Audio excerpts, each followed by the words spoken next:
시작하도록 하겠습니다. 반갑습니다. 박대훈입니다. 전공국어 임용고 관련된 부분에 대한 설명회를 실시하도록 하겠습니다. 2017학년도 시험이 끝난 좀 됐고요. 내년에는 2018학년도 임용 설명회와 관련된 부분들을 설명해 보도록 하겠습니다. 먼저 한 장 넘겨보시면요. 맨 첫 번째 장부터 보도록 할게요. 지금 설명 같은 경우에는 방금 제가 직강에도 말씀을 드렸는데 오늘 같은 경우에는 수업에 대한 설명이라기보다는 수업이 이렇게 진행될 거다라는 거 위주로만 신경 쓰시면 될 것 같습니다. 먼저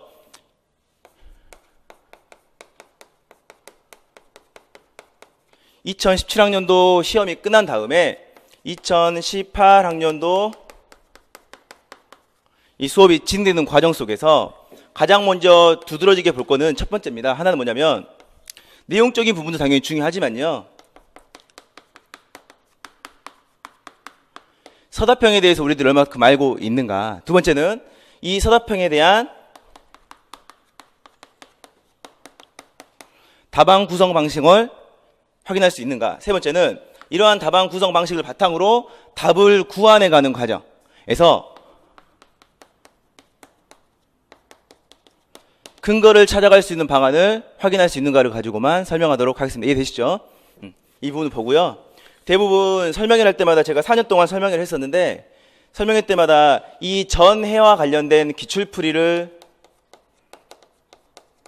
진행했었는데요. 두 가지 면에서 좀 한계점이 나오더라고요. 첫 번째는 지금 설명회를 듣는 선생님들 대부분이 초수생이거나 혹은 강사를 지금 찾아 물색하는 과정이잖아요. 그래서 내용에 대한 부분보다는 수업이 어떻게 진행되는지 좀 관심이 갖고 있기 때문에 사실 기출풀이를 하면 좀 피곤함이 있는 부분이 있고요. 두 번째는 모든 시험이라는 게 1년이 지나면 1년 지난 다음에 모든 내용이 다 리셋이 되기 때문에 이미 지금 시험을 본 다음에 20일, 15년 지난 다음에 해봤자 아무 도움이 안 되는 부분이 있습니다. 게다가 이 전해 기출에 대한 부분에서는 이 두 가지를 보는데요. 하나는 내용적인 부분이 당연히 있을 거고요. 두 번째는 문항의 형식이 존재할 건데 사실은 이게 약간 두 개가 차이점이 있는 것 같아요. 노량진 강사들은 임용시험을 가르치는 선생님들은 이 두 가지 내용 중에 당연히 형식 부분에 주안점을 둘 수밖에 없는데 수험생들은 어디에 주안점을 두겠습니까? 형식보다는 내용에 훨씬 더 관심을 가질 수밖에 없죠. 근데 문제는 이거죠. 2017학년도 문제를 본 다음에 우리들은 2017학년도 문제를 따로 새롭게 보는 게 아니라 2018년도에 전혀 다른 문제 유형을 본다는 거예요. 그러다 보니까 이 과정에서 실제로 중요한 거는 얼핏 보면 내용이 더 중요한 것처럼 보이지만 형식은 그대로 유지되거나 조금 변형되는 반면에 내용적인 부분은 어떻게 되겠습니까? 저희들이 수능 시험 볼 때 전에 나온 이론들은 시험에 나온다고 생각해요? 안 나온다고 생각해요? 나오지 않는다고 생각을 하잖아요. 이와 관련해서 내용적인 부분은 사실은 중요하지 않다는 특성이 보인다는 겁니다. 그러니까 이 기출풀이에 대한 내용을 설명하다 보면 당연히 내용적인 부분에 관심을 갖게 되는데 이번 시간에는 내용적인 부분은 간략하게 세 문제만 보고요. 그 내용들도 서답형의 유형과 관련된 대표 유형들 문제만 볼 거고 형식이 어떻게 바뀌고 있느냐 혹은 무엇을 물어보고 있느냐를 가지고 수업을 진행하도록 할게요. 한번 보고요. 한 장만 넘겨보시죠. 먼저 제가 드린 자료 보시면 제 거 하나 포스터로 만들어 놓은 거 있죠. 이 내용 보면 나중에 설명하겠지만 개강은 1월 6일 날 할 거고요. 제가 진행하는 수업은 그냥 짧게 쓸게요. 국교론과 문학교육, 문학 이 두 개로 나오는 건데 알겠지만 국교론 같은 경우에는 실제로는 국어 교육론이 아니고요. 우리들이 배우고 있는 것들은 엄밀히 말하면 의사소통 이론이라고 볼 수가 있는 겁니다. 이 실제로 교육 과정상의 용어로만 따지면 3개 혹은 2개로 나눌 수가 있는데 가장 큰 게 뭡니까? 의사소통이니까 우리가 말을 하거나 글을 쓰는 거잖아요. 그래서 음성언어 의사소통이라고 말을 할 수가 있겠죠. 이렇게 이게 말하는 혹은 듣는 합법이라고 쓸게요. 말하기, 듣기가 있을 거고요. 두 번째는 의사소통을 하는 과정에서 뭐가 있어요? 문자로 하는 의사소통이 있겠죠. 당연히 뭡니까? 글을 읽는 것과 쓰는 것이 될 겁니다. 그래서 그거를 장문, 독서라고 하는 걸로 나오고 있는 겁니다. 근데 우리들이 이제 임용 공부를 하다 보면 이런 거 있잖아요. 의사들끼리 저희들이 병원에 가서 가만히 앉았으면 나도 대학교 나오고 나름대로 공부 잘하고 사회에서 그래도 좀 배웠는데 의사들이 하는 말들 전혀 알지 못하잖아요. 그건 왜 그러는 거예요? 네, 내가 이해를 하지 못하거나 내가 한국말을 모르거나 영어를 못하는 게 아니라 그들이 쓰는, 그들의 직업군들이 쓰는 계층의 언어를 이해하지 못하는 것과 똑같잖아요. 마찬가지로 우리들이 말하는 국교론도 사실은 국어 전공자들 사이에서만 통용되는 계층의 언어라고 볼 수 있는 겁니다. 실제로는 국어 교육론은 국어와 관련된 교육적 이론들을 물어보는 거겠죠. 근데 원래는 이 이론들은, 국어 교육론은 국교론이라고 하는 의사소통 이론만 나오는 게 아니라 문학과 문법에도 동일하게 적용되는 교육적 내용이 되는 거예요. 이해되시죠? 그리고 이러한 국어 교육론을 이렇게 두 개로 나누는 거죠. 어떻게 나누는지 아세요 혹시? 교과, 교육학과, 교과, 내용학으로 나눈다고 하는 겁니다. 이해되시죠? 그러니까 우리들이 말하는 의사소통, 문학, 문법은 교과의 내용적 부분이 되는 거고, 이러한 교과의 내용을 어떻게 가르치느냐라고 하는 게 교과, 교육학이 되는 거예요. 실제로는 그래서 국교론이라고 하는 게 자체가 교과, 교육과 교과 내용을 나뉘는데, 생각해 보세요. 저희들이 지금 교생을 갖거나 기간제를 갖거나 혹은 학원에서 과외를 할 때 내가 알고 있는 부분들과 내가 가르치는 부분들이 사실은 똑같진 않지만 내가 많이 알고 있으면 좀 더 잘 가르치겠죠. 혹은 내가 조금 더 잘 가르칠 수 있다면 내가 아는 것을 훨씬 더 효율적으로 전달할 수가 있겠죠. 그러니까 실제로는 교과, 교육과 교과 내용이 하나로 묶어질 수밖에 없는 거예요. 이해되시죠? 근데 국어과에서는 약간 다른 과목에 비해서 보수적 특성을 가지고 있기 때문에 아직까지는 분리한다고 보고 있고요. 그리고 이 2007 이후에 97년도 7차 교육과정 이후부터 화법, 작문, 독서라고 하는 의사소통 과목이 점점 커지고 있어요. 지금 대학교 4학년 올라가는 선생님들부터 고등학교 다닐 때 화법이라는 과목을 배웠잖아요. 그때 내용들이 있었는데 그때는 당시에는 임용시험이 안 나왔기 때문에 교육론에 의사소통 이론을 그냥 붙였던 거죠. 교육과정이 없으니까. 최근에는 이 부분들이 많이 떨어지게 되는 거고, 실제로는 교과, 교육과 교과 내용을요, 이 광의의 보편적인 의미로 35%와 65%로 나누게 되는 거예요. 그러니까 최근에는 문학이나 문법을 공부하는 과정에서도 당연히 교과, 교육과 관련된, 쉽게 설명하면 어떻게 가르칠 것인가, 학생들에게 어떻게 동기를 유발할 것인가 라고 하는 게 하나의 화두라고 연결될 수가 있는 겁니다. 이해되시죠?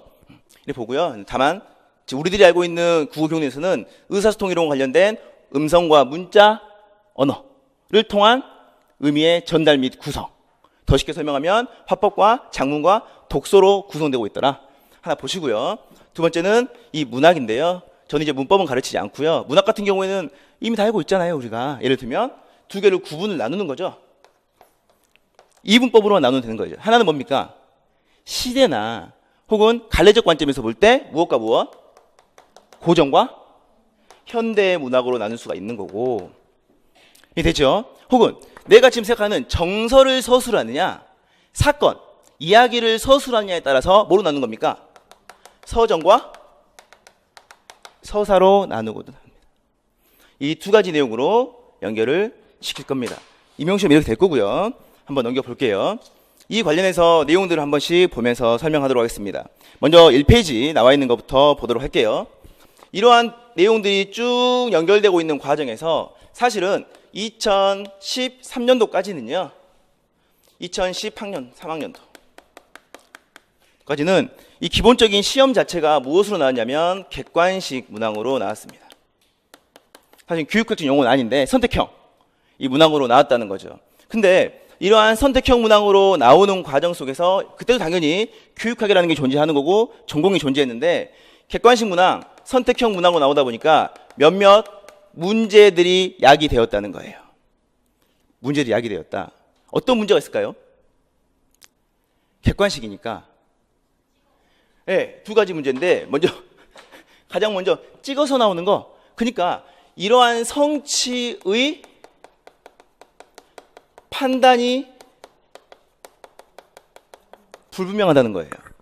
쉽게 설명하면 이거죠. 근데 장점도 있어요. 뭐냐면 여기 있는 학생들에게, 예를 들면 100명의 학생들에게 모두 객관식 시험을 준 다음에 문제를 풀게 하면 1등부터 100등까지의 순서가 명확하게 나오겠죠.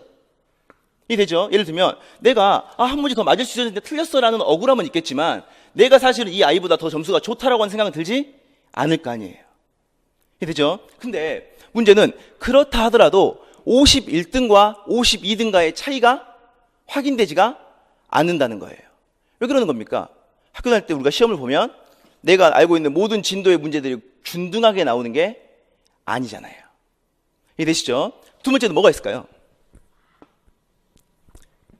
선택해보면 나오면 뭐가 문제가 될까?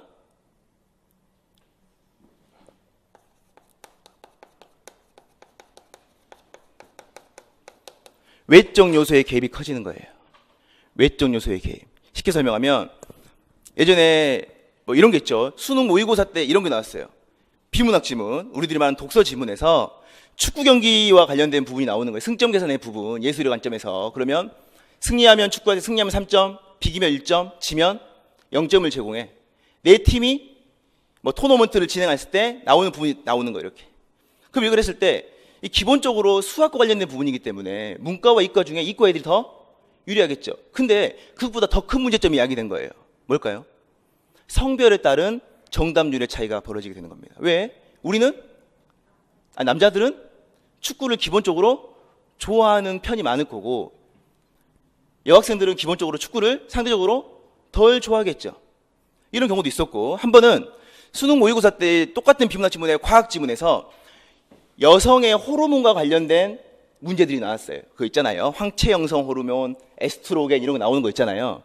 그랬을 때 그 내용이 무엇이냐면 어떤 호르몬이 나오면 뭐 체온이 올라가고 뭐 심장 박동수가 빨라지고 하는 부분이 나왔는데 남학생들은 그 글을 읽을 때 그 글에서만 정보를 체득할 수 있었지만 여학생들은 뭘로 체득하겠습니까? 자기들이 항상 겪고 있는 자기들만의 경험으로 답이 들어간다는 거예요. 외적 정보가 들어갈 수가 있어. 하나가 더 있습니다. 답안을 구성할 때 저도 이런 거 있잖아요. 다음 중 적절한 것을 고르시오 혹은 적절하지 않는 걸 고르시오 5개가 나오면 일단 기본적으로 몇 개를 지웁니까? 한 3개를 지우죠. 4개 지우면 정답이고 보통 한 3개 지우거나 2개 지우거나 나머지 것 중에 고른다는 말이에요. 혹은 내가 문제를 볼 때 분명히 나 이 문제는 모르겠는데 앞에 나와 있는 보기를 보다 보니까 그 다음 문제와 관련된 정보를 얻을 수 있잖아요. 혹은 문제를 볼 때마다 1, 2, 3, 4, 5 이게 잘못된 지문의 특성인데 제시문 5개 중에 2 제시문이 서로 모순되는 경우들이 있어요. 이해되죠? 2 지문이 모순되면 정답은 모순된 2개 중에 하나일 거 아니에요. 왜? 둘 다 아닐 수는 없기 때문에. 이해되죠? 그러니까 외적 요소의 개입이 커진다고 보는 거예요. 이해되시죠? 이런 문제가 생기는 거고 이런 문제만 생기다가 하나가 더 커지는 겁니다. 연구가 점점 커지다 보니까 선택형 문제를 하다 보면 선택형이라고 하는 것은 모르는 거에서 나오는 게 아니라 기본적으로 뭐가 있는 거예요? 진도, 범위가 존재한다고 보는 거예요. 그러니까 임용시험에서 객관식, 선택형으로 연결되다 보니까 가장 큰 문제점이 야기되는데 그게 뭐냐면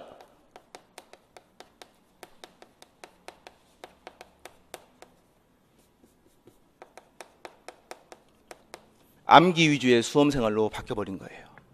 그러니까 지금은 그렇지 않은데 한 6년 전, 7년 전, 8년 전 선배들, 언니들, 오빠들, 누나, 형들 보면 공부할 때 모두 다 교육과정 해설서 외우고 있어요. 그리고 이론이 나와 있는 조그만 부분들 다 외웁니다. 말이 안 되죠. 근데 기본적으로 당연히 외워야 임용시험에 붙어라는 생각이 들었던 거예요. 이러한 문제점이 생기다 보니까 사실 하나가 더 있긴 한데 교육 공청회 때 하나가 뭐냐면 이러한 문제들이 있기 때문에 사교육 시장에 노량진에 너무 집중한다 학생들이. 그래서 그건 제가 말하면 안 되잖아요. 근데 이런 문제들이 생기다 보니까 그 다음 해부터 공청회가 열린 다음에 문제가 바뀌게 되는 겁니다. 이때 바뀌었던 특성이 무엇이냐면 서답형 문항이 되는 거예요. 서답형 문항. 여기 나와 있는 서답형 문항으로 나오도록 하는 거죠. 한번 보면서 읽어보도록 하겠습니다. 현행 중등교원 임용시험의 체제를 볼게요. 기존에 1차의 객관식 시험 과목을 폐지하여 기존의 3단계 전형을 2단계로 축소하였다. 이렇게 축소를 하다 보니까 또 한 가지의 문제점이 생겼다고 보는 거예요. 뭐냐면 모든 교육은, 모든 교과는, 선생님들은 내가 알고 있는 게 중요한 게 아니라 어떻게 가르치는 게 중요한 건데 이러한 서답형 문제로 내용을 빼버리다 보면 교육학적 부분을 내기가 힘들다는 거죠. 그러니까 처음에 서답형 문항으로 나왔을 때 맨 첫 번째 특징이 뭐였냐면 교육학의 폐지였어요. 교육학의 폐지. 왜? 전공 과목을 보는데 교육학 문제가 나오면 이 두 개의 내용을 접목시키기가 어렵다는 거예요. 우리들이 보는 임용시험은 실제 학교 현장에서의 내용이 나오는 게 아니라 이론적인 부분을 묻고 있기 때문에. 그러다 보니까 교육학이 처음엔 폐지되었다고 생각하다가 나중에는 무엇으로 부활하는 겁니까? 그래도 교육학의 역량을 강화시켜야 돼. 논술, 교직 논술 위주로 바뀌게 되는 거죠. 객관식 과목 폐지로 인한 교육학적 소양평가 약화 등의 우려를 해소하기에 교육학 논술을 신설하였다. 이해 되시죠? 세 번째는 전공 과목을 서답형으로 출제하는데 여기 나와 있는 형식으로 볼게요. 원래 기본적인 내용들은 이 서답형을 완성형,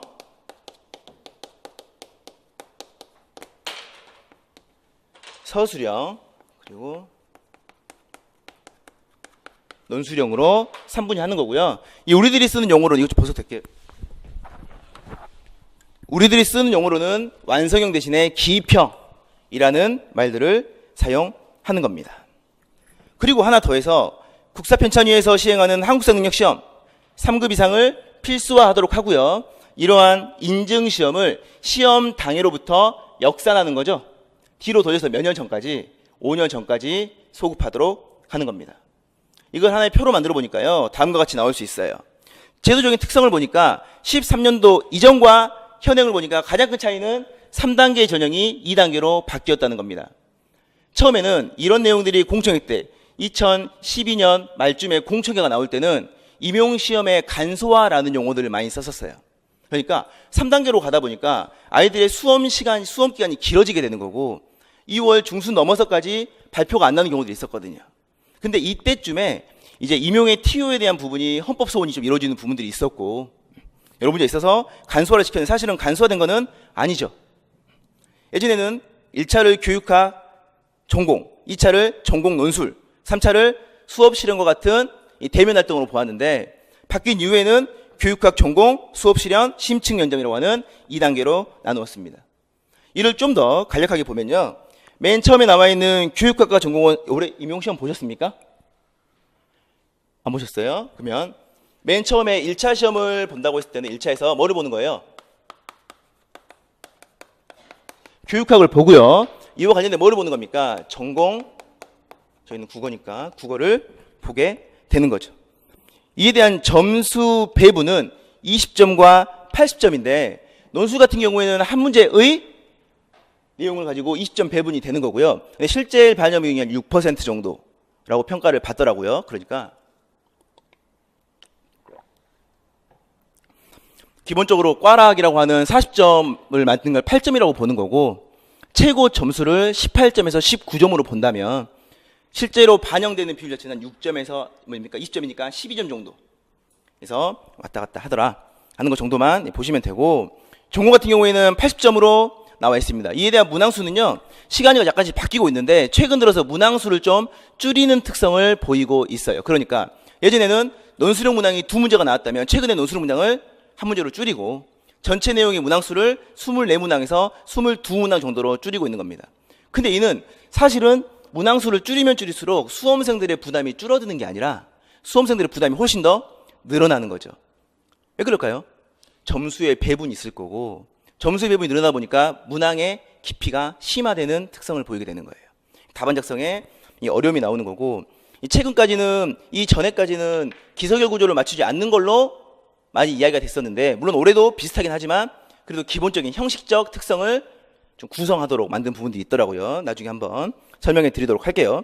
대면 평가는 이 지역마다 다르긴 한데요. 보통 크게 3가지로 보면 될 것 같아요. 하나는 심층 면접, 두 번째는 수업 지도안을 작성하고요.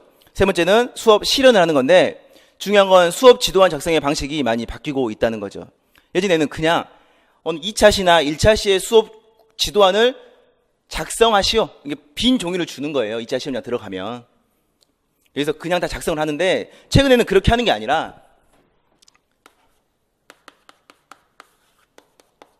이 지도안을 백지 상태에서 작성하는 게 아니라 어떠한 케이스를 제공해 주는 거예요. 그러니까 수업 혹은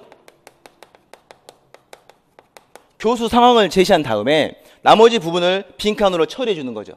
그리고 이와 관련된 부분을 전체 지도안의 전개 양상에 따라서 기입하는 방식으로. 이해되시죠? 근데 이게 훨씬 더 실제적 관점으로는 적합하다고 볼 수가 있는 거예요. 왜? 실제 수업 지도안을 짠다고 했을 때 대부분 1차시, 예전으로 따지면 을종 혹은 갑종이라고 하는 4차 시상을 싼다 하더라도 앞에서 수업 시간은 20분 이내로 제한이 되거든요. 그러다 보니까 이와 관련된 부분을 스스로 작성을 하고 상황에 맞는 작성을 작성하고 이를 수업에서 진술하는 방식으로 바뀌고 있는 겁니다. 실제로는 이것도 좀 어렵고요. 이 부분들에 대한 수업 실현에 보면 당연히 교사로서는 반드시 갖춰야 될 덕목이기 때문에 이를 실제 교수 역량 평가라고 설명을 하는 겁니다. 이 세 개 중에 하나가 빠졌는데요. 맨 앞에 보면 심층 면접과 관련된 부분이 있죠. 이 부분들이 이제 연결이 되고 있는 거죠. 최근 들어서 이 교사에 대한 채용 혹은 임용시험에 대한 문제점 설명할 때 이런 말 많이 하잖아요. 실제 교사를 아이들과의 대면하는 과정에서 잘 가르치고 아이들의 지도를 잘 해낼 뽑아야 되는데 막상 공부벌레들만 뽑고 있잖아 하니까 최근 들어 계속적으로 이와 관련된 교직 적성 심층 면접이 강화되고 있는 특성을 보이는 거예요. 근데 이 내용들은 실제로는 이제 우리들이 공부를 하거나 외우면 되기도 하지만 그게 아니라 보편적인 우리들의 마음가짐으로 답을 할 수 있는 겁니다. 왜? 이러한 면접의 특성들은 기본적으로 압박의 성격을 가지고 있고요. 상호 모순적 상황을 제시하도록 하는 거죠. 그러니까 두 개 중에 어떤 게 답이냐라고 하는 수렴적 관점이 아니라 어떠한 결과를 도출하였을 때 그러한 결과를 도출할 수밖에 없는 자신의 논리적 과정을 증명하는 걸로 보시면 돼. 볼게요 한번. 이 실제 평가 질문 내용인데 보세요. 평소 폭력 성향의 학생에 대한 행동지도 상황에서 학생이 폭력적 언사 및 행위를 하였을 때 여성 교사로서의 대응 방안을 쓰시오라고 하는 겁니다. 예를 들면 내가 지금 신규 발령을 받은 여성 초임 교사란 말이에요. 근데 내가 남학교를 남자 고등학교에 진학을 했어요. 여기서는 더 사실 극단적으로는 전문계 고등학교 예를 들면 진학했다고 합시다. 근데 이 아이가 매점 뒤에서 흡연을 하고 있어. 당연히 교사로서 이러한 흡연 학생을 지도하겠죠. 근데 이 아이가 평소에 폭력적 성향을 가지고 있는 학생이란 말이에요. 근데 이 학생이 갑자기 교사에게 반항을 하거나 혹은 그 지도를 거부하는 경우에 내가 신규 교사로서 어떻게 할 것인가 라고 하는 문제가 나온다는 겁니다. 어떻게 하겠습니까? 뭘 하든지 간에 문제가 생기겠죠. 예를 들면 내가 교사 역할만을 강조한 나머지 지속적으로 지도를 하였을 경우에는 폭력 사태가 일어날 수가 있는 거고 당연히 그러니까 이게 두 개의 모순이잖아요. 교사로서의 가치관과 인간으로서의 가치관, 생존 욕구로서의 가치관이 상충하는 거죠. 혹은 그 상태에서 내가 회피해버리면 교사로서의 권위가 일정 부분 훼손될 수밖에 없는 상황 등을 보여주는 겁니다. 이해 되시죠? 이런 부분들. 경기도 문제였는데 제 수업 들은 선생님이 너무 당황해가지고 그때 눈을 마주보며 뒷걸음질을 치며 아이를 달랜다 이렇게 말씀하셨다고 하더라고.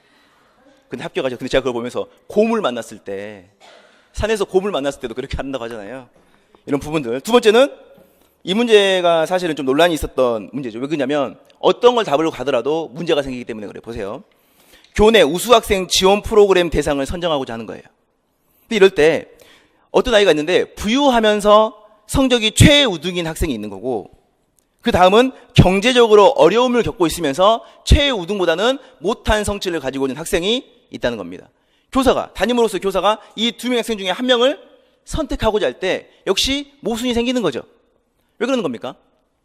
여기 있는 프로그램 자체가 학생에 대한 지원 프로그램이기 때문에 경제적 요소를 볼 수밖에 없는데 문제는 이러한 지원 프로그램의 취지가 뭡니까? 교내의 우수 학생이라는 거예요. 이해되시죠? 이런 문제들을 가지고 보고 있더라. 물론 이와 관련된 모범 답안, 예시 답안을 저 역시도 구성할 수는 있을 것 같아요. 그렇죠? 하지만 이 상황들을 우리들이 바로 직접 맞닿는다면 당연히 답변이 어려울 수밖에 없더라. 평소에도 교직에 관련된 부분들, 이 부분들은 교육학적 이론이나 전공 이론이 아니라 교사로서의 덕목을 항상 생각할 필요가 있다는 겁니다. 한번 보시고요. 단계별 합격 인원 사정자 방식만 보겠습니다. 1차 시험 성적으로 선발 예정 인원의 1.5배수 이상을 선발하게 되는 거고 1차 시험과 2차 시험 성적을 합산하여 선발하도록 한다. 보시고 채점 방식이 많이 중요한데요. 예전에 이렇게 가다 보니까 여기 나와 있는 서답형 문항으로 가다 보니까 몇몇 문제가 생깁니다. 객관식 문제 때 나오는 성취 판단이 분명하거나 외적 요소가 개입되거나 완기 위주의 수험은 대부분 회수될 수가 있겠지만 가장 큰 문제가 뭐가 될까요? 평가의 신뢰성이나 공정성이 담보되지 않겠죠. 그래서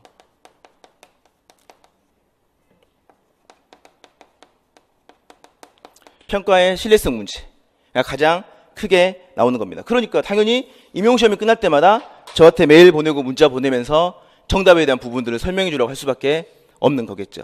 그래서 이러한 평가의 신뢰성을 담보하기 위한 방안으로서 어떤 게 많이 나올까라고 했을 때 예전 한 2년 전까지, 작년까지 가장 많이 추론되었던 게 저희들이 예측했던 게 무엇이었냐면 키워드 채점이라고 하는 거였어요. 그러니까 우리들이 보는 시험은 상식의 문제이거나 혹은 우리들이 사는 에세이의 문제가 아니기 때문에 전공과 관련된 교육학이나 전공 관련된 문제들이기 때문에 이것들에 대한 답안을 구성할 때 당연히 반드시 필요한 필수 단어, 핵심어가 있을 것이고 이러한 핵심어의 유무에 따라서 정답과 오답이 구분될 것이야 라는 생각을 가졌었는데요. 2년 동안 지금 제 수업을 들었던 선생님들이 2년 동안 채점으로 가고 채점 선생님으로 가고 그 내용들을 종합한 결과 두 번 다 똑같더라고요. 뭐냐면 총체적 평가 방식입니다. 뉘앙스예요. 그러니까 평가자의 역량을 바탕으로 이러한 답들이 전체, 그러니까 처음에 예시 답안으로 나오는 정답과 어느 정도 유사하다고 하면 그에 관련해서 점수를 임의적으로 부여하는 방식을 가지고 있어요. 다만 그 내용이 자기 스스로 판단이 불가할 때는 옆에 동료들과의 협의를 하거나 혹은 문제의 출제자와의 협의를 통해서 답을 정답 여부를 구성한다라고 하더라고요. 이해되시죠? 워크숍을 통해서 하는 부분입니다. 그러니까 볼게요. 이를 이제 나눠보면 물론 당연히 서술형 평가가 아닌 기입형 평가에서는 정답과 오답이 명확하잖아요. 그러니까 이런 보면 분석적 채점 방식과 총체적 채점 방식이 혼용되고 있더라. 소수령 및 논술형의 경우 단순히 핵심어 기입수에 따른 적산 방식의 배점이 아니라 더해가는 방식의 배점이 아니라 맥락 혹은 뉘앙스를 통한 전체적 느낌에 의하여 점수를 부여하고 있더라. 이해되시죠? 그러니까 제가 이제 모의고사를 설명하거나 혹은 어떤 답안 구성, 제가 올해 같은 경우에는 5월 달부터 7월 달부터 계속적으로 답안지를 구성했었는데 선생님들의 답을 구성하고 이 답을 읽어주면서 수업을 진행했었거든요. 근데 그때마다 중요한 건 무엇이냐면 문항의 형식이, 글을 쓸 때 형식이 중요하거나 어떠한 단어들을 명확하게 쓰는 거에 집중할 필요는 사실은 없다는 거죠. 예를 들면 내가 답을 써가는 과정에서 자효능감이라는 용어가 떠오르지 않는 경우가 있잖아요. 그럼 이게 기입형 때에 자효능감을 쓰지 않으면 오답이 되겠지만 서술형, 논술형 때는 자효능감이 생각나지 않아. 그러면 그거 포기하고 넘어가겠습니까? 아니죠. 글을 풀어서 쓰면 되는 거예요. 그러니까 독서를 할 때는 동기 요인이 중요한데 누구나 글을 쓰고 싶지 않아.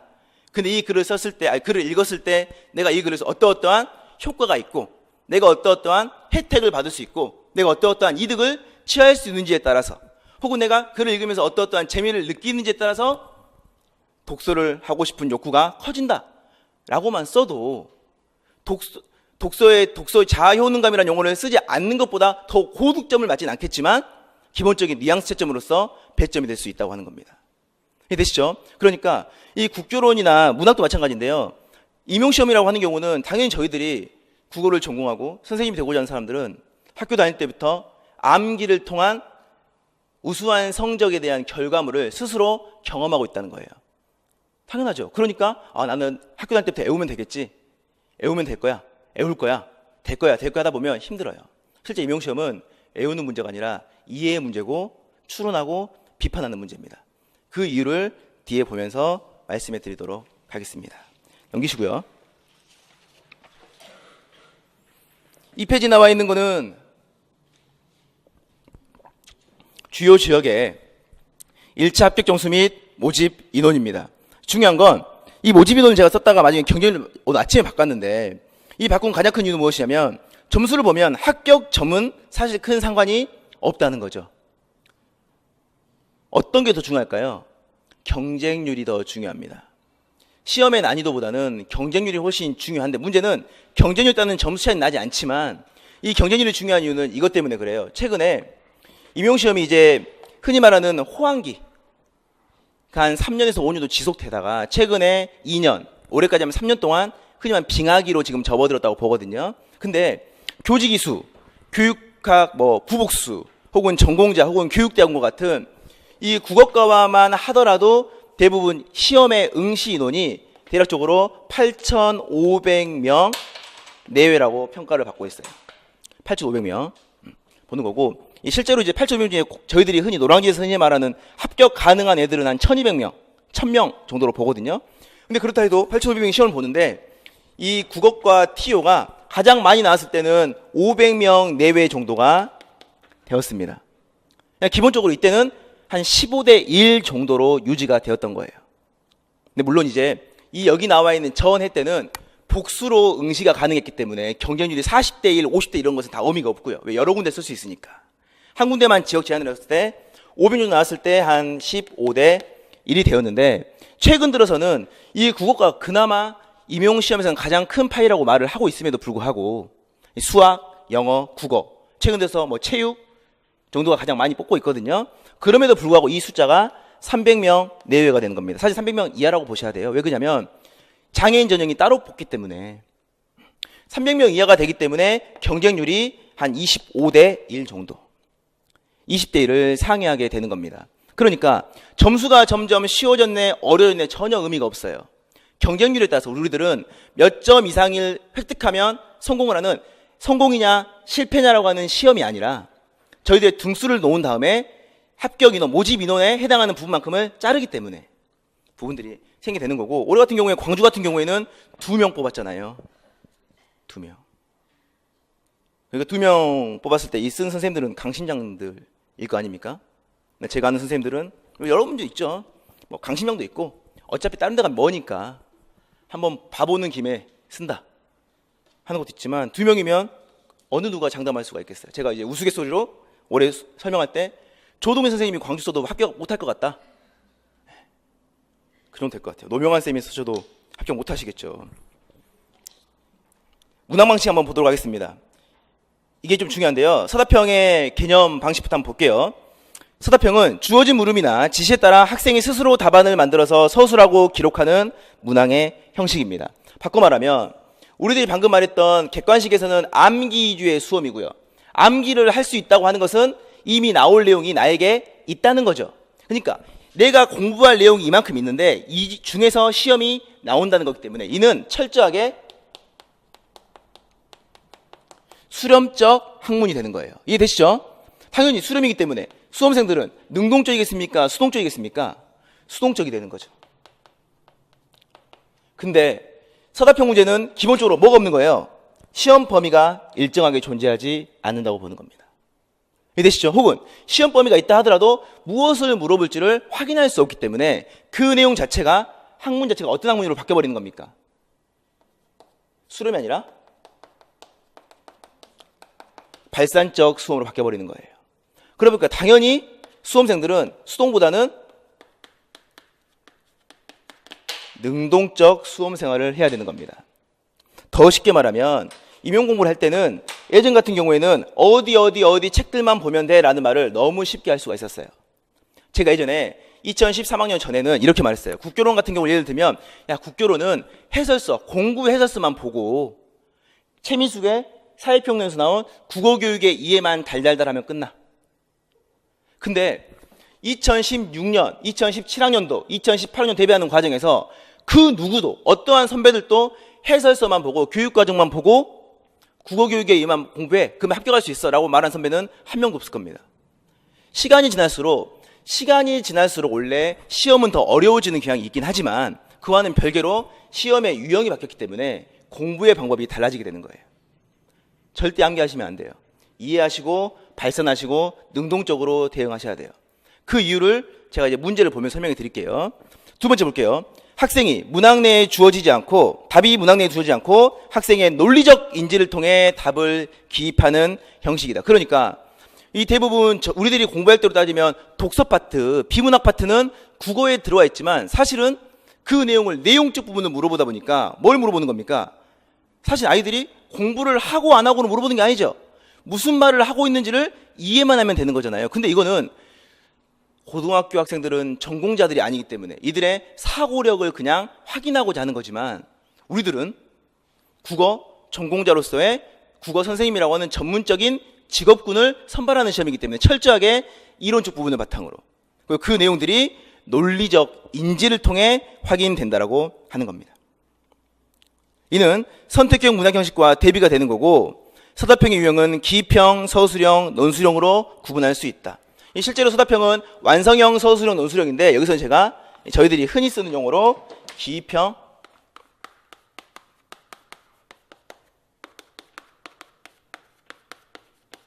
서술형,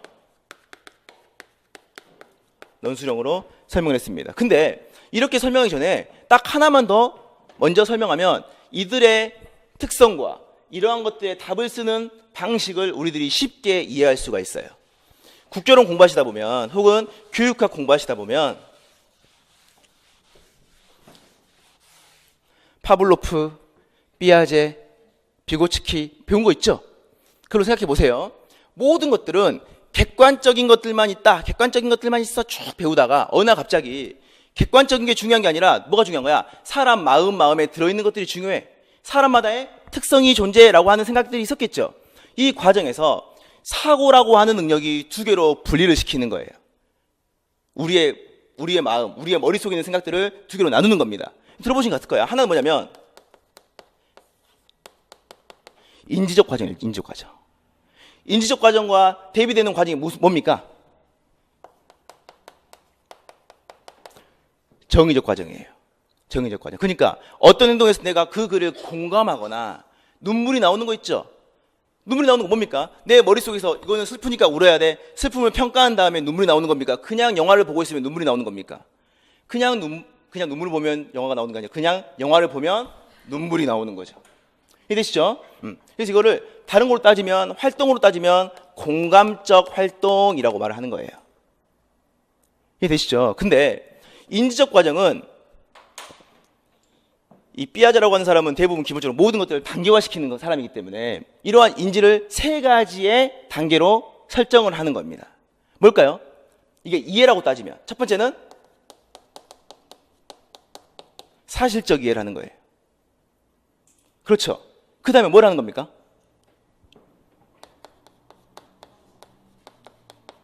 추론적 이해를 하는 거예요. 세 번째는 비판적 이해를 하는 겁니다. 비판적 이해. 저 박대훈이라는 사람이 그냥 서 있네?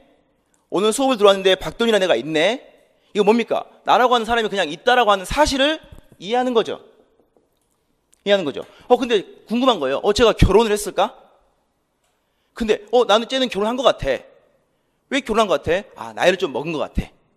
혹은 쟤는 결혼하지 않았을 거야. 왜? 손에 반지가 없잖아. 할 수 있죠.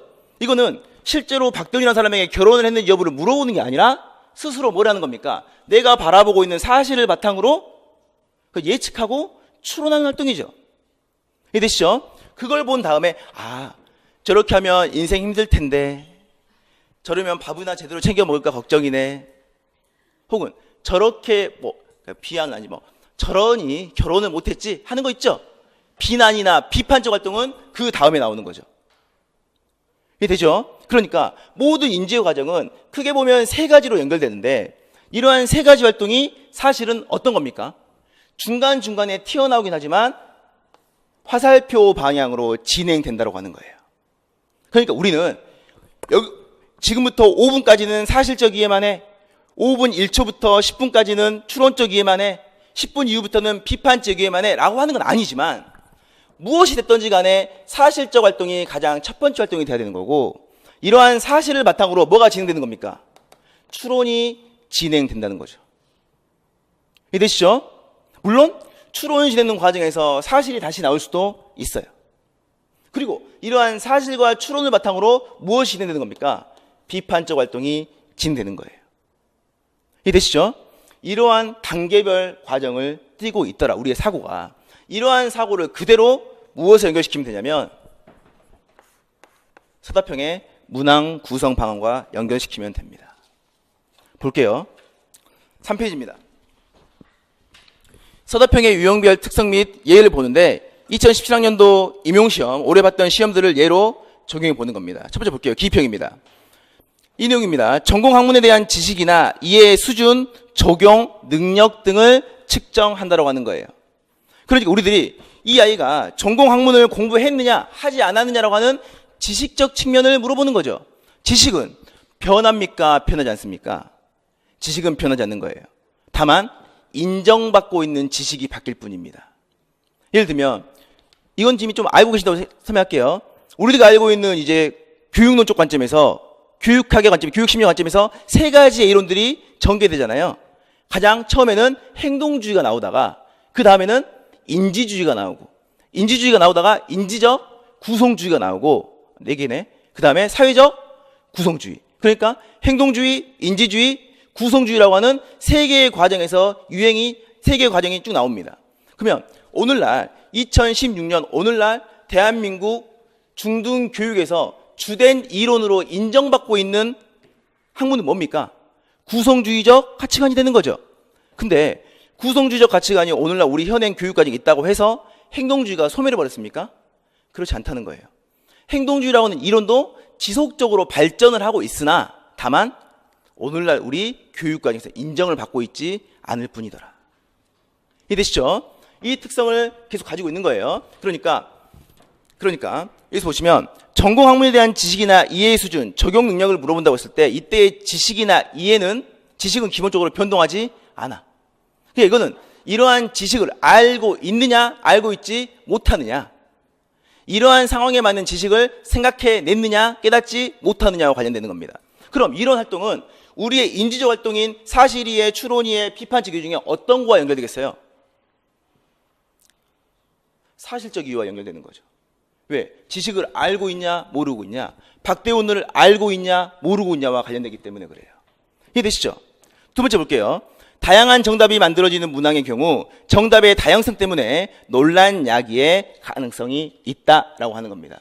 이게 두 번째가 가장 중요한 건데, 기입형 답을 쓰다 보면 여러 가지 문제점이 생겨요. 어떤 문제 생기냐면 가로안을 지금 채워넣는 거잖아요. 그러면 우리의 언어의 특성은 가로안을 채워넣을 수 있는 언어가 상당히 많다는 겁니다. 게다가 유사한 뉘앙스를 가지고 있는 다른 용어들이 가능하기도 해요. 이해되죠? 예를 들면 예전에 산유화라고 하는 작품이 나왔는데 산유화의 구조를 쓰라고 하는 거예요. 이해되시죠? 산에는 꽃 피네, 꽃이 피네. 갈봄 여름 없이 꽃이 피네. 산에 피는 꽃은 저만치 혼자서 피어 나오는 그 시 있잖아요. 그럼 이 시가 나왔을 때 이 시의 구조를 쓰라 라고 했을 때 대부분 많이 쓴 선생님이 뭐냐면 수미상관구조를 쓴 거예요. 수미상관구조. 그렇거든요. 앞에는 꽃이 피네, 뒤에는 꽃이 지네 하면 모르십니까 이 시? 아시죠? 그러니까 이게 수미상관의 구조가 되는 것처럼 보여. 맞죠? 근데 어떤 선생님들은, 물론 저도 그 답이 이거라고 생각했지만 이 답의 구조를 순환 구조라고 볼 수도 있어요. 그렇죠? 왜? 꽃이 피고 지면, 근데 꽃이 지면 소멸하는 게 아니라 다시 필 수 있기 때문에 순환 구조로 보는 거예요. 근데 어떤 선생님들은 선생님 회귀 구조는 아닙니까? 라고 물어보는 거예요. 근데 보면 수미상관 구조도 맞는 것 같고 회귀 구조도 틀린 것 같진 않죠? 혹은 반복 구조 다 비슷비슷하단 말이에요. 이때 하나의 답을 끌어내는 게 중요하다는 겁니다. 기입형의 문제는 모르는 선생님들은 그냥 그 문제에 대한 아쉬움이 없지만 알고 있었는데 용어의 선택적 부분이 항상 걸리는 거예요. 이러한 용어의 선택 시에 가장 중요한 게 무엇이냐면 교육학적 용어예요. 혹은 이론적 근거를 바탕으로 한 용어를 쓰는 거예요. 그러니까 이런 답을 쓸 때는 뭐가 가장 중요하냐면 다른 말 할 필요가 없어요. 그냥 이거 어차피 답은 공개가 안 되지만 이론서나 논문이나 우리들이 보고 있는 교육 과정에 나와 있는 그 부분을 보여주면 돼. 그럼 이거는 정말 우리들이 낮은 말로 하면 이건 빼박이죠, 빼박. 이해되시죠? 보세요. 이게 지금 내용이고 한번 볼게요. 당연히 특성만 볼게요. 단답형 가로형 이건 읽어보시면 되고 2017학년도 국어 전공 국어 A형 2번에 대한 문제를 나옵니다. 다음은 읽기 텍스트 선정을 위한 대화이다.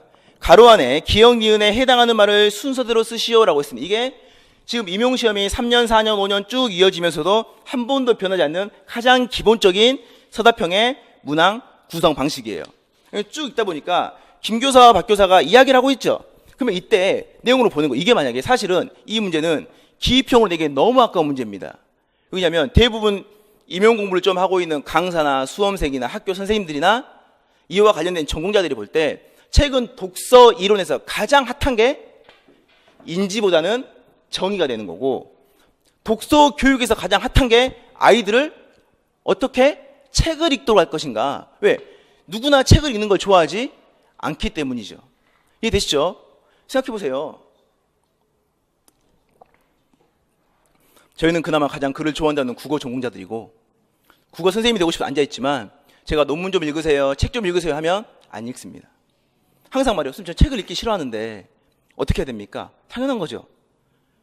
저도 소설을 정말 덕후처럼 소설을 엄청 좋아하는데도 항상 말하는 게 있어요. 저는 토지를 읽어보지 못했어요. 쌤 토지 읽었었죠? 그때 읽었다고 했나? 읽었죠? 쌤도 안 읽었어요? 토지를 12권째 읽고 있는데 한 권 반을 읽었는데 이틀밖에 안 지났더라고요. 시간이. 소설 속의 시간이. 그만큼 책 읽기는 힘든 작업이라는 거예요. 그러니까 항상 중요한 건 교육에서 뭐가 중요하지? 아니, 독서에서 뭐가 중요하지?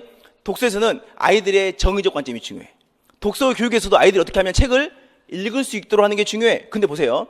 똑같은 말인데 아이들이 어떻게 하면 책을 많이 읽을까에 대한 고민을 한다 하는 용어와 독서 동기를 유발한다 하는 용어가 있어요. 똑같은 용어지만 교육학적 관점에서 어떤 말이 더 정답처럼 보입니까? 두 번째가 더 정답처럼 보이는 겁니다.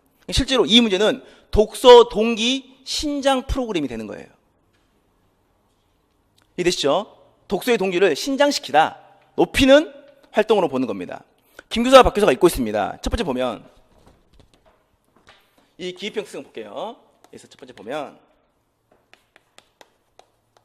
2번인데 이 내용의 가장 기본은 읽기 부진 학생 2명의 지도를 맡게 되었는데 적합한 읽기 텍스트를 어떻게 선정해야 될지가 관련되는 겁니다. 그러니까 저희들이 흔히 말하는 독서 부진하고요. 이러한 독서 부진화를 위한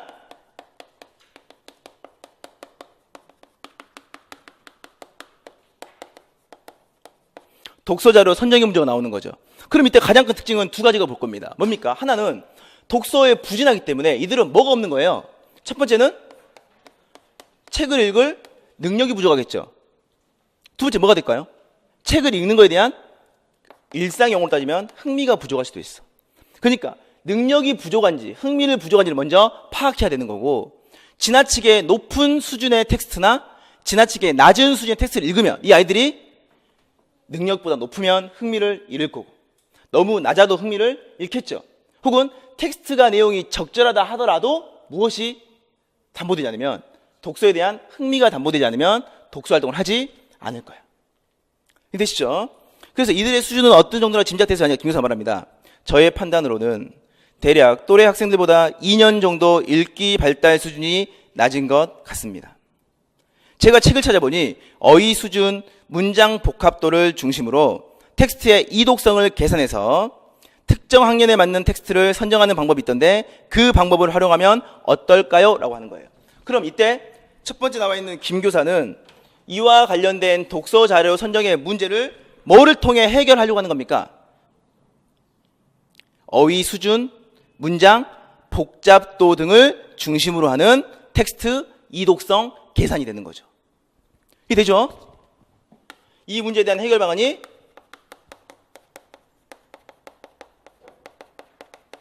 책을 읽을 수 있는 능력 계산을 하는 거예요. 그래서 하네. 그러니까 말합니다. 이독성 공식에만 의존하면 무슨 요인 이외의 다른 요인은 고려하지 않는다는 점에서 문제가 있어요 라고 하는 거죠. 그럼 이때 무엇 요인 이외의 요인은 고려하지 않아. 그러면 기억 요인만 고려한다는 거잖아요. 얘가 고려한 게 뭔데? 뭡니까? 텍스트 이독성과 관련된 근거입니다. 뭡니까? 어휘 수준, 문장, 복잡도가 되는 거예요.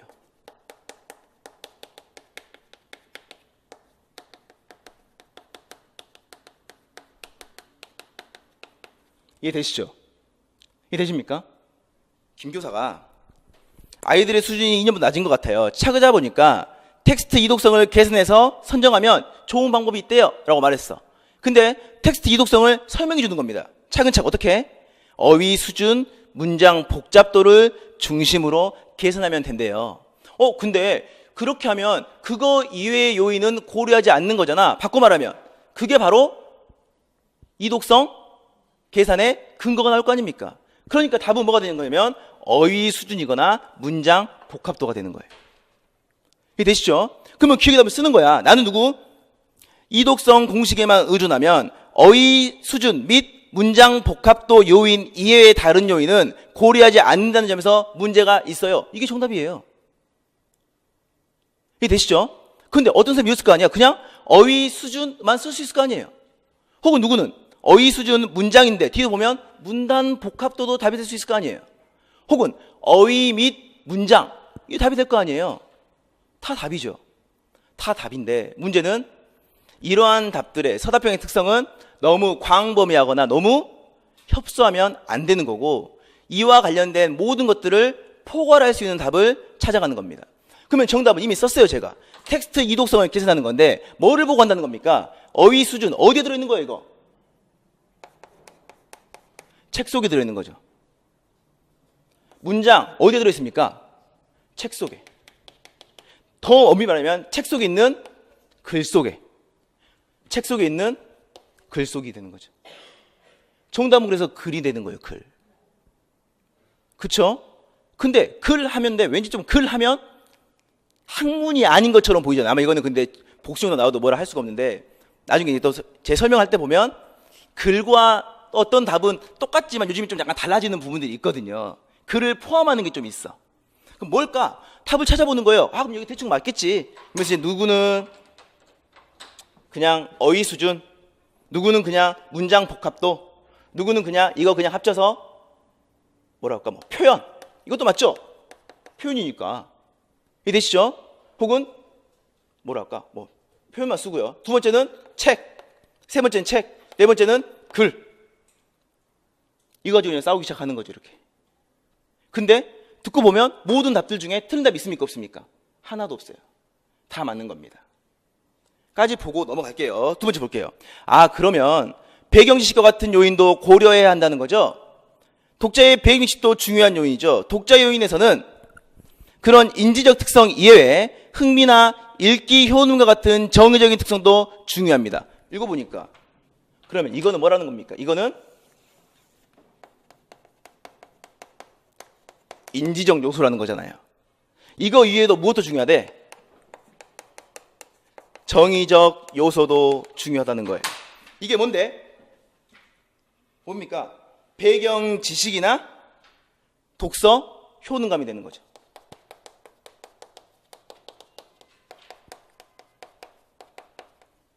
이해되시죠? 그러네. 그러면 한 가지 중요한 점은 또 나옵니다. 상황 요인입니다. 예를 들어 읽기의 목적이 무엇인지, 독서 환경은 어떠한지를 살펴볼 필요가 있어요. 하나 더 쓸게요. 뭡니까? 상황 요인도 중요하더라. 김 교수가 말합니다. 독서 환경에 대해서는 저도 들어본 적이 있어요. 상황 중에 환경. 독서 환경 중에서도 무슨 환경이 중요하다고 생각합니다. 무슨 환경이냐면 부모와의 대화 빈도, 부모의 독서 행위, 가정 내 읽을 거리의 양과 질 등이 여기에 해당되지요 라고 하는 거죠. 그러면 이 중에, 이 상황 중에 혹은 이와 유사한 과정에서 환경도 중요한 정의적 요인인데, 이러한 환경 중에서도 어떤 니은의 환경이 있다는 거예요. 근데 이 니은의 환경의 요소를 보니까 너무 답이 쉽게 나와 있어. 뭡니까? 부모와의 대화 빈도, 혹은 부모의 독서 행위, 혹은 읽을 거리. 어디에서? 가정 내에서 읽을 거리를 찾아가야 된다고 보는 거예요. 이해되시죠? 그러면 이와 관련된 이제 니은의 답을 찾는 게 핵심 키워드가 되는 겁니다. 쭉 보니까 뭔지는 모르겠는데 독서를 할 때는 아이들의 환경이 중요한데, 이 환경이 뭔지는 모르겠는데 학교에서 교사가 하는 활동은 아니죠. 왜? 교사가 너 엄마랑 가서 책 얘기 좀 해. 할 수 없잖아요. 혹은 교사가 학생들의 집에 책을 사다 줄 수는 없는 거잖아요. 읽을 거리를. 뭡니까? 이거는 뭔지 모르겠지만 아이들이 분명히 어릴 때부터 책을 읽도록 하기 위해서는, 책을 읽고 싶은 욕망이 있기 위해서는 어떻게? 엄마들이, 부모들이 아이에게 관심을 갖고 독서에 관련된 얘기를 해보고 이와 관련 토론도 해보고 읽을 거리도 사다 줄 필요가 있어. 요즘 유행하는 거 있잖아요. 거실에 TV를 놓지 않잖아요. 책장을 놓는 이유가 똑같은 거죠. 그러면 이와 관련된 환경을 쓰는 겁니다. 뭘까 이거? 예를 들면 부모니까 부모 환경도 중요한 거죠. 부모 환경. 혹은 가정 내에서 읽을거리네. 그러면 부모가 보세요. 그냥 이거는 그냥 제가 일부러 틀린 답을 말하려고 한다면 부모가 대화를 한다면 부모가 생계에 대한 어려움이 상대적으로 높아야겠습니까? 생계에 대한 어려움이 없어야 되겠습니까? 생계에 대한 어려움이 없어야죠. 그래야 아이들과 대화할 수 있을 거 아니에요. 두 번째, 부모가 그러면 맞벌이 부모가 더 대화를 많이 하겠습니까? 외벌이 부모들이 더 대화를 많이 하겠습니까? 외벌이겠죠. 혹은 부모가 주간 근무자가 더 대화를 많이 할까요? 야간 근무자가 더 대화를 많이 할까요? 혹은 부모가 주말 근무자인 경우에 대화가 많을까요? 평일에 대화가 많을까요? 평일 근무를 해야 대화가 많을까요? 주말에 근무를 해야 대화가 많을까요? 평일에 근무를 해야 대화가 많죠. 왜? 학생들은 주말에 학교를 가지 않잖아요. 이해되시죠? 혹은 이러한 부분들이 이게 지금 제가 말하고 있는 게 저급하다고 말했지만 사실 다 논문의 내용들이에요. 부모들에 대한 실태조사를 해보니까 제가 방금 말했던 부모들이 훨씬 더 독서와 관련된 대화를 많이 한다는 거죠. 이게 더 있어요. 뭐냐면 첫 번째 아이의 부모는 공무원이에요. 두 번째 아이의 부모는 자영업자야. 세 번째 아이의 부모는 농부입니다. 혹은 농부나 어부라고 생각해보세요. 이거는 가정의 경제적 요소나 지역이나 근무 환경을 다 빼고요. 무엇만 가지고도 이들 가지고 비교를 하면 가장 대화를 많이 할 수 있는 요소가 공무원이라는 거예요. 왜 그럴까요? 근무 시간이 일정하다는 거죠. 자영업자는 그보다는 근무 시간이 더 일정하지 않다는 거고 농부나 어부들은 훨씬 더 일정하지가 않다는 거예요. 그러니까 대화의 빈도가 줄 거야. 이해되시죠? 이런 부분을 가지고 연결을 시키는 거예요. 이건 사실 원래 연구는 영국에서부터 많이 나오던 연구 이론들인데 독서 활동을 보다 보니 그때는 지금은 우리는 산업적 집약이지만 영국 같은 경우에는 떨어졌잖아요. 이렇게 그런 부분들 가지고 본 거죠. 혹은 예전에 이론서를 보면 이런 환경 중에 하나가 뭐냐면 부모의 계급과도 연결된다는 거죠. 그리고 우리 문학에서 우리 이론에서도 많이 나왔던 게 뭐냐면 부모가 지금은 다 읽고 있지만 예전 같은 경우에 부모가 글을 읽을 수 있는지 없는지에 대한 부분, 문식적 능력도 하나의 요소라고 볼 수 있었던 거예요. 혹은 부모의 학력 수준도 요소가 될 수 있겠죠. 이해되시죠? 그리고 가정 내에서 읽을 거라고 했을 때도 이것도 뭐가 되는 겁니까? 아이들이 앞서 계속 말해보니까 아이들의 능력과 흥미를 고려하기 위해서 수준에 맞는 걸 하니까 읽을 거리 중에서 집에 책이 10,000권이 있어도 이 내용이 모두 다 철학서라면 아이들이 읽을 게 있어요 없어요? 없는 거죠. 이런 부분이 연결되는 겁니다. 그럼 답이 뭘까?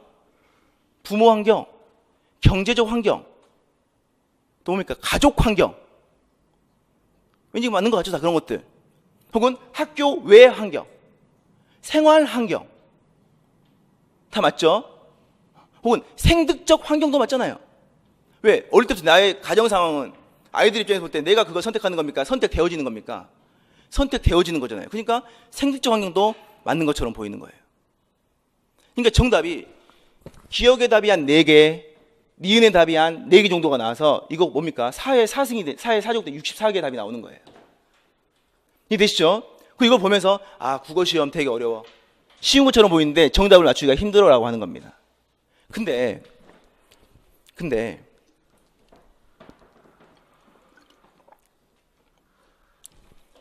제가 수업을 할 때 항상 중시 여기는 게 뭐냐면 신간 교재가 중시 여겨지는 거고요. 두 번째는 학교에서 각광받고 있는 연구자 선생님들이 중시 여겨지는 부분들이 있어요.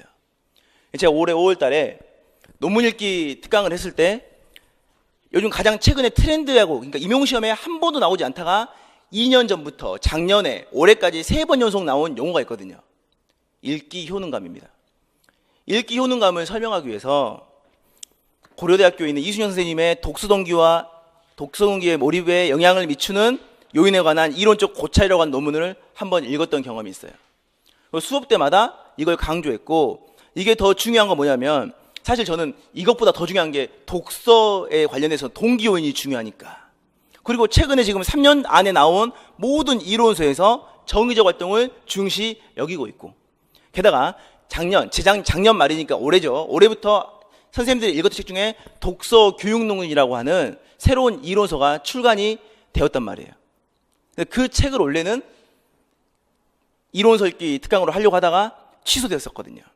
거기에 나와 있는 자료 혹은 논문 나와 있는 자료에서 답을 구해볼 수 있는 거예요. 보세요. 모든 답에서 다 답이긴 한데 이걸 읽어보면 답이 명확하게 나옵니다. 읽어볼게요. 이 논문에서는 1990년대 이래 이 분야에서 산출된 주요 연구물들을 바탕으로 독서 동기와 몰입에 영향을 미치는 4가지 범주. 첫 번째 텍스트 요인, 두 번째 독자 내적 요인, 세 번째 교사와 교실 환경 요인, 네 번째 가족과 가정 환경 요인으로 나누어 검토하고자 한다. 가 나왔습니다. 그럼 보세요. 텍스트 요인을 보니까 선명한 이미지, 흥미로운 인물, 적절한 난이도, 다채로운 언어, 이야기 구조나 반전, 구체적인 예시나 일화가 나와 있습니다. 내적 요인을 보니까 자아 효능감, 독서 목적, 집중력, 주체성. 교실 환경은 교사의 동기, 관심, 애정, 신뢰, 도전적인 열린 과제, 흥미로운 과제, 자율성, 선택, 사회적 협동, 상호, 존중이 나와 있죠. 네 번째 볼게요. 가족과 가정 환경 요인을 보니까 부모나 형제의 학력과 문식 수준, 가정의 문식 환경, 가족과의 문식 활동 내용, 가족의 독서 빈도, 독서량, 학교 독서 활동에 대한 가족의 관심, 지원이 나오는 겁니다. 그럼 여기 나와 있는 답을 처음에는 4개, 4개씩이 나왔지만 이 논문에 대한 부분을 읽어봤다면 답을 쓸 때 모두 다 정답이지만 하나의 답들이 도출되죠. 이것도 답이 될 수 있겠지만 이건 명백하게 답이 될 수밖에 없죠. 뭡니까? 기억의 답은 뭐가 될까요? 텍스트 요인이 되는 거예요. 이해되시죠? 두 번째 답은 뭐가 되는 것 같습니까? 가족과 가정이겠죠. 혹은 그냥 가정만 쓰면 되겠죠. 이해되시죠? 왜냐면 밑에 나와 있는 가정 내에 읽을 거리가 들어가기 때문에 이거는 가족으로 한여 읽기는 힘들잖아요. 근데 가정 안에는 가족이 포함되기 때문에. 그럼 이 답을 썼을 때 첫 번째 어떤 선생님은 예를 들면 글을 책 니은의 답을 뭐로 하지? 외적 환경 혹은 생리적 환경 써도 맞는 것처럼 보이지만 이런 답을 구성할 때 이거 답은 기억은 텍스트인 것 같고 니은은 가정 환경인 것 같아. 그 근거는 말할 필요 없죠. 이것만 딱 보여주면 되는 거잖아요. 이해되시죠? 이게 기입형의 특성이 되는 겁니다. 근데 보세요. 여기 나와 있는 텍스트 요인, 독자 내적 요인, 교사와 교실 환경 요인, 가족과 가정 환경 요인, 이걸 몰라도 풀 수는 있겠지만 이 내용을 알고 있다면, 이 지식을 내가 습득했다면 이 답은 그냥 맞는 거잖아요. 혹은 이 내용을 내가 이해만 하고 있다면 이 답은 그냥 맞을 수가 있는 겁니다. 그러니까 사실은 기입형 문제에서도 추론이나 비판을 통해 혹은 몇몇 단서를 조합해서 답을 구성할 수도 있지만 가장 기본적인 방식은 2번과 관련된 이러한 논문과 관련된 방식으로 공부를 하는 겁니다. 근데 문제는 여기 나와 있는 이 논문의 내용들이 이론서나 논문 이외에 혹은 이러한 이론서를 가지고 있는 학생이 몇 명이나 되겠어요. 우리가 가지고 있는 보편적인 화법교육론 혹은 2009, 2011, 12, 15 교육과정, 해설서, 세부세형 가지고는 확인할 수가 없다는 겁니다. 이해되시죠? 되게 쉬워 보이지만 사실은 굉장히 어려운 활동이 되는 거예요. 이해되시죠? 여기까지만 한번 하고 5분만 쉬고 할까요? 5분만 쉬고 바로 할까요? 5분만 쉬고요. 서술형과 논술형에 관련된 문제들도 한번 확인해 보도록 하겠습니다. 감사합니다.